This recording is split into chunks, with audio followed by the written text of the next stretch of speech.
महापुरुष हमें अपनी तवज्जो देता है, हमारे शिव नेत्र को खोल देता है, ये 10वें द्वार को खोल देता है, तो हम अपने भीतर उड़ान करना शुरू हो जाते हैं।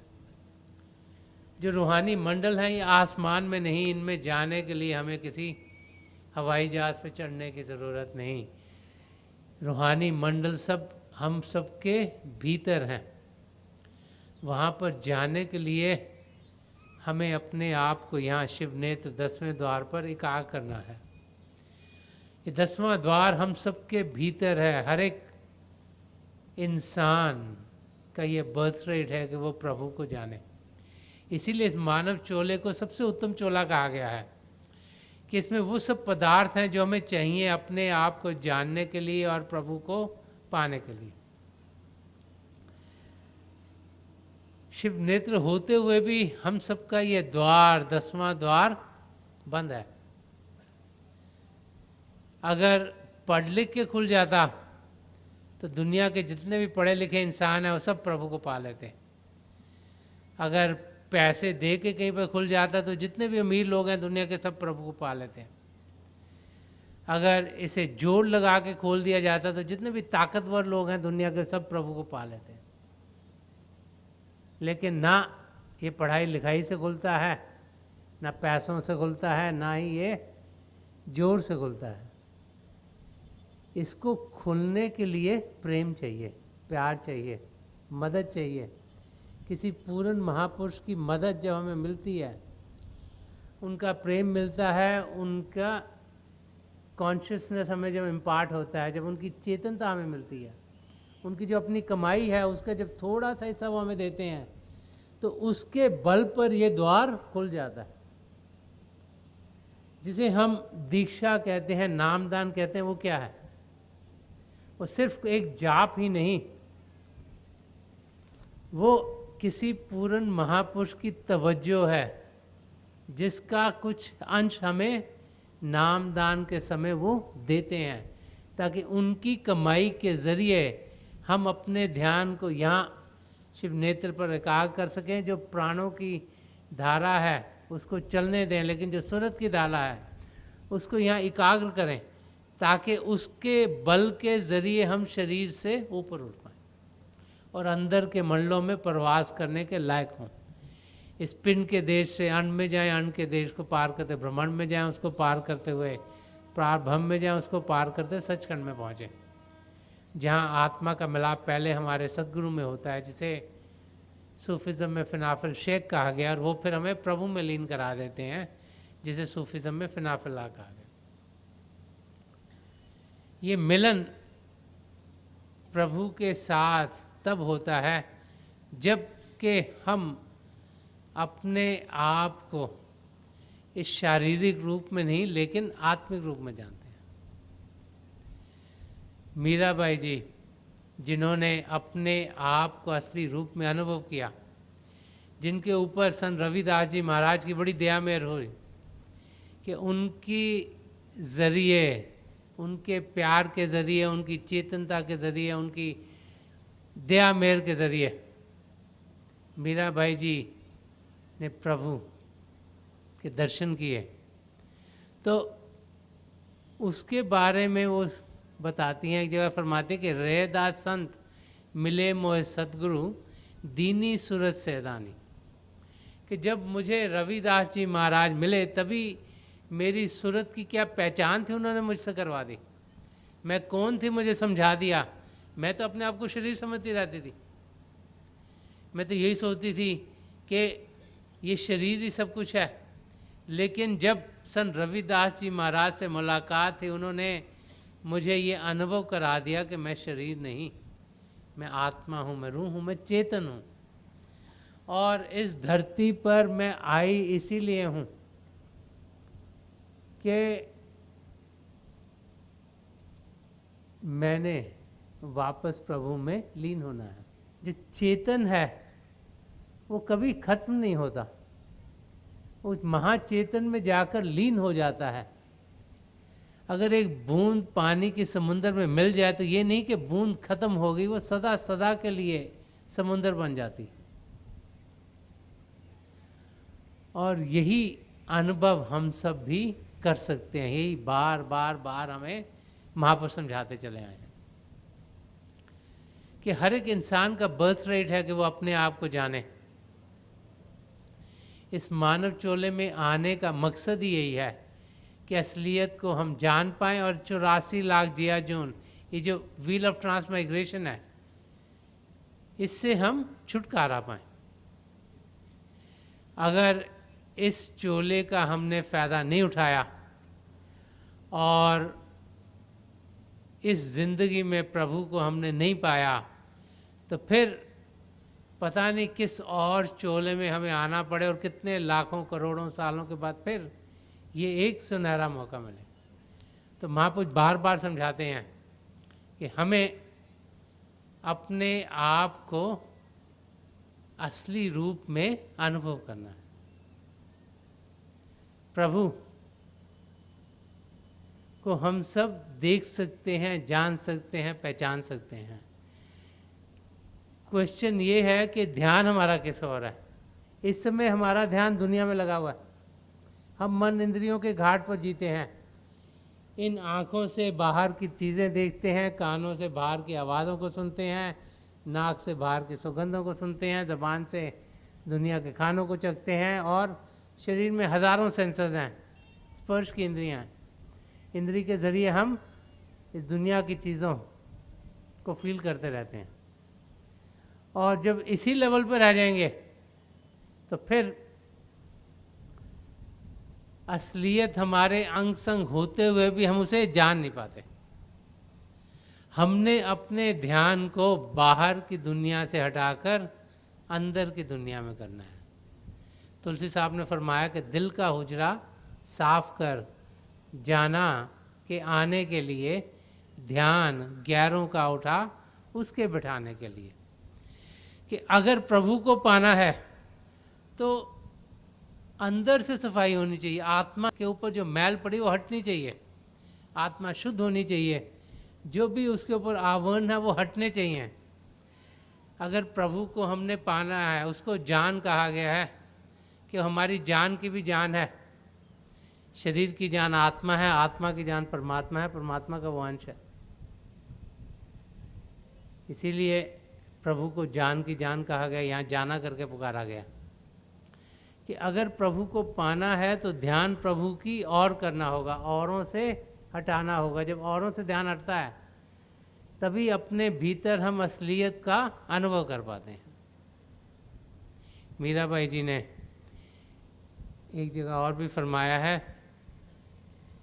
बताती हैं कि गुरु रहदास मिले मोहि पूरे, धुर के कलम भिड़ी, सतगुर सैन दई सब आके जोत में जोत रली। वो कहते जब संत रविदास जी महाराज मुझे मिले तो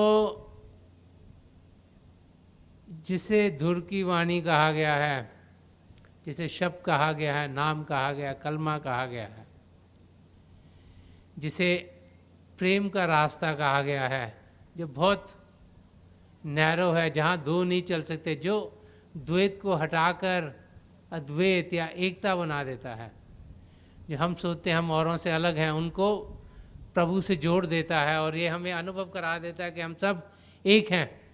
तो फरमा रही हैं कि जब संत रविदास जी महाराज की मुझ पर दया मेहर हुई तो उन्होंने आकर मेरी जो छोटी सी रोशनी थी, जो आत्मा थी, उसे जो बड़ी रोशनी जो परमात्मा है उसमें मिला दिया। ये जिंदगी इसीलिए जीने के लिए है कि हम जागृत हों, इनलाइटन हो, रोशन हो। हम लोग सोचते हैं कि पढ़ लिख कर दिमाग को तेज कर कर हम जिंदगी में कुछ पा लेंगे, लेकिन बार बार बार हमें महापुरुष समझाते हैं कि अगर कुछ हमने पाना है तो वो मन के दायरे से, बुद्धि के दायरे से हमें नहीं मिलेगा। संत दर्शन सिंह जी महाराज फरमाते हैं कि करे तलाश जुनू जुल्मते खिरत से कहो, कि करे तलाश जुनू। जुनू कहते हैं वो मस्ती की अवस्था, रोशन अवस्था, जागृत अवस्था, इनलाइटनमेंट की स्टेट। कि करे तलाश जनू, जुल्मत खिरत से कहो। खिरत कहते हैं इंटेलिजेंस को, जुल्मत जो अंधेरी है इंटेलिजेंस। क्यों? क्योंकि जो इंटेलिजेंस है वो दुनिया की चीज़ों में लगाई रखती है। तो फरमा रहे हैं कि हम लोग ट्रेंड हो गए हैं कि हम हर एक चीज़ को एनालाइज करते हैं, दिमाग का इस्तेमाल करते हैं। तो कहते हैं जो दिमाग का इस्तेमाल है वो दुनिया की चीज़ों में और हमें डुबाई जाता है, और दुनिया अंधेरे से भरी हुई है। जितना अपना दिमाग इस्तेमाल करेंगे उतना अंधेरे में डूबते चल जाएंगे। कि जुनू किरण है, किरण के सिवा कुछ और नहीं। कि जो वो मस्ती की अवस्था है, जो रोशन अवस्था है, जो जागृत अवस्था है, वो प्रभु के शब्द के साथ जुड़ने की अवस्था है, उसके सिवा और कुछ नहीं। वो इनलाइटनमेंट होने की अवस्था है, वो जहाँ पर असलियत का हम अनुभव कर सकें, वो अवस्था है। और इसीलिए जब हम महापुरुषों के वचनों की ओर ध्यान देते हैं तो हम देखते हैं कि बार बार बार महापुरुष हमें समझाते हैं कि हमारा ध्यान किस और होना चाहिए। अगर प्रभु को पाना है तो ध्यान प्रभु की ओर करना होगा, क्योंकि जिस और इंसान ध्यान करता है वैसे ही वो बन जाता है। अब प्रभु को तो इन आंखों से देखा नहीं जा सकता, क्योंकि उनका तो कोई आकार नहीं। तो फिर प्रभु को कैसे देखा जाए, उनके रूप को हम कैसे जाने? जब हम अपने धर्म ग्रंथ पढ़ते हैं, बार बार हमें समझाया जाता है कि प्रभु का रूप अगर हमने देखना है तो हम किसी पूर्ण महापुरुष की मदद के ज़रिए देखें, उनके अंदर देखें। इसीलिए इतना एम्फोसिस महापुरुषों के दर्शन करने में कहा गया। और आगे फरमा रहे हैं, शब्द सुनत मेरी छतियाँ कांपे, मीठे लागे बैन। फरमा रही हैं कि जब मैं शब्द को सुनती हूँ, नाम के साथ जुड़ती हूँ, जब मेरे भीतर जो जिसे धुर की वाणी कहा गया है, ध्वनि कहा गया है, श्रुति कहा गया है, शब्द कहा गया है, रोशनी कहा गया है, लाइट एंड साउंड कहा गया है, कि जब मैं शब्द के साथ जुड़ती हूँ तो मेरे अंदर हलचल होनी शुरू हो जाती है। मेरी आत्मा को उभार मिलता है, उसमें कंपन होनी शुरू हो जाती है, उसमें एक कशिश पैदा होनी शुरू हो जाती है, क्योंकि तब मैं प्रेम के साथ जुड़ना शुरू हो जाती हूँ और मेरे अंदर वो फीलिंग्स आनी शुरू हो जाती हैं कि जिससे खुशियों से मैं भरपूर हो जाती हूँ। कि शब्द सुनत मेरी छतियाँ कांपे, मीठे लागे बैन। कि फिर जो आपके वचन हैं वो मुझे मीठा लगना शुरू हो जाता है, मधुर लगना शुरू हो जाता है। जब भी एक शिष्य अपने सद्गुरु के अंग संग होता है, और ऐसे शिष्य जिन्हें पूरी श्रद्धा हो, पूरा विश्वास हो, तो एक एक बोल उनके सद्गुरु का उनके दिल में प्रेम जागृत कर देता है। एक एक बोल उन्हें मस्ती के आलम में पहुंचा देता है। क्यों? क्योंकि उनके जो बोल हैं वो हमें असलियत को दर्शा रहे हैं, सच्चाई को दर्शा रहे हैं। हम इस माया की दुनिया में जीकर माया के रंग में रंगे गए हैं, और जब असलियत मिलती है तो फिर हमारी आत्मा को भार मिलता है, उसे असलियत मिलती है तो वो झूमना शुरू कर देती है। तो इसलिए फरमा रहे कि जब शब्द के साथ जुड़ते हैं हम, तो फिर हर एक चीज़ हमें सुहावनी लगनी शुरू हो जाती है, क्योंकि असलियत के साथ हम जुड़ गए, और फिर हमारे कदम तेज़ी से हमें अपनी मंजिल की ओर ले जाते हैं। और असलियत ये है कि जब हम प्रभु के प्रेम का अनुभव करते हैं तभी हम सच्चाई के रास्ते पर चलने के लायक होते हैं। संत दर्शन सिंह जी महाराज ने भी एक जगह फरमाते हैं कि I have no friend except my beloved and I have no work except his love. कि मेरा इस दुनिया में अपने सद्गुरु के सिवाय कोई दोस्त नहीं, और उन्हें प्रेम करने के सिवाय मेरा ज़िंदगी में कोई काम नहीं।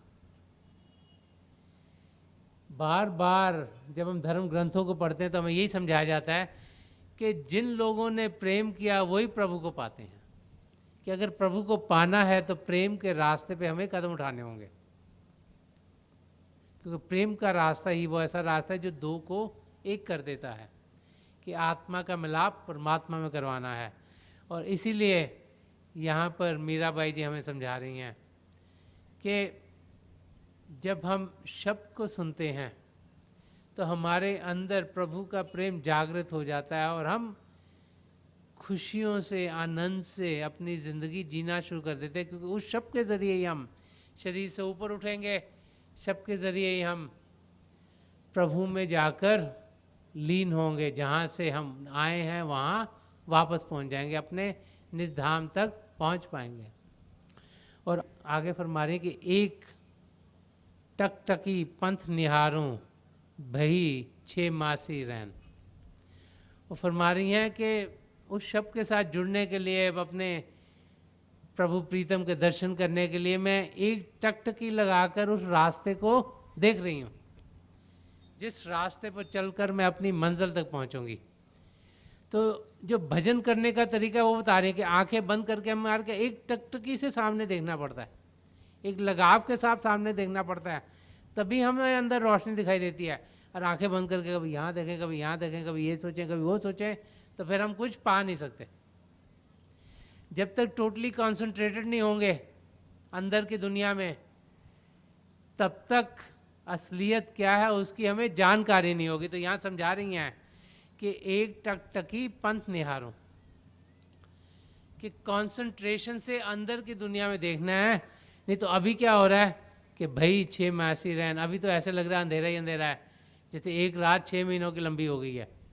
क्योंकि जब रोशनी दिखाई ना दे, जब अपने सतगुरु के दर्शन ना हो, तो एक एक पल ऐसे लगता है जैसे 6-6 महीने, सालों सालों लंबा हो गया।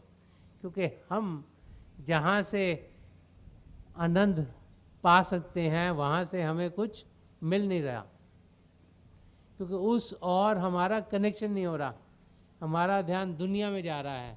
तो यहाँ पे यही समझा रहे हैं कि जब हम कंसंट्रेट करेंगे, अंदर की दुनिया में जाएंगे और आंखें बंद करके अपना ध्यान सामने करेंगे, तो फिर अंधेरा हट जाएगा और हम अंधेरे को पार करने के लायक होंगे। और जिसे dark night of the soul कहा जाता है, कि जब से हमारी आत्मा प्रभु से बिछड़ी है और कभी एक योनि में जाती, कभी दूसरी में जाती, कभी तीसरी में जाती है, और प्रभु से वो दूर है, उसे dark night of the soul कहा जाता है, कि वो हमारी आत्मा की अंधेरी रात है, क्योंकि उसमें जागृति नहीं, रोशनी नहीं, प्रभु की जानकारी नहीं, प्रभु का मिलाप नहीं, प्रभु का प्रेम नहीं। जब भी मानव चोला मिला, ये सब हट सकता है। प्रभु की जानकारी हो सकती है, प्रभु का मिलाप हो सकता है, प्रभु की रोशनी मिल सकती है, प्रभु के दर्शन हो सकते हैं, क्योंकि यहाँ उनको जानने के लिए शिव नेत्र हर एक इंसान में प्रभु ने दिया है। वो सब पदार्थ हम सब में हैं जो हमें चाहिए अपने आप को जानने के लिए और प्रभु को पाने के लिए। सच्चाई क्या है उसका अनुभव करने के लिए। इसीलिए बार बार महापुरुष समझाते हैं कि गोल्डन अपॉर्चुनिटी, इसको हम अपने हाथ से जाने ना दें, कि एक सुनहरा मौका है जिसका हम पूरा पूरा फ़ायदा उठाएं। अगर ये हमारे हाथ से निकल गया तो फिर पता नहीं लाखों करोड़ों सालों बाद फिर कोई और मौका मिले। तो यहाँ पर मीराबाई जी यही समझा रही हैं कि टोटल कंसंट्रेशन से हम प्रभु को पाने के लिए लगें।